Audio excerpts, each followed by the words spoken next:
আজ আমার মন ভারাক্রান্ত। আমি অনেকগুলো ফেসবুকে, ইউটিউবে অনেকগুলো ভিডিও দেখেছি।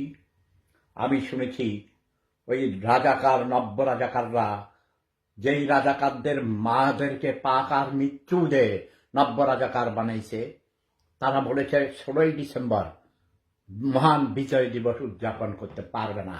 সমন্বয়ক, এই আমার জুতা করে, এই জুতা দিয়ে বহ পিটিয়েছি।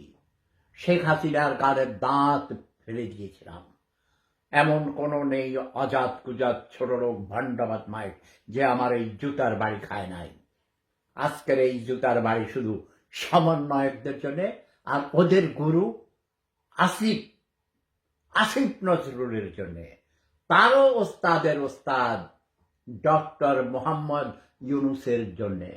ডক্টর ইউনুস জোরে জোরে মাস্টার করে, ডক্টর ইউনুসের ডান গালে, ডক্টর ইউনুসের বাম গালে, আসিফ নজরুলের ডান গালে, আসিফ নজরুলের বাম গালে, সমন্বয়কদের ডান গালে, সমন্বয়কদের বাম গালে।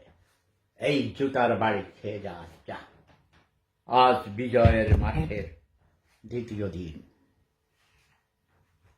আজ আমার পরম শ্রদ্ধাভাজন বড় ভাই মরহুম শামসুল হুদা মজুমদারের 40 দিন পূর্ণ হয়েছে।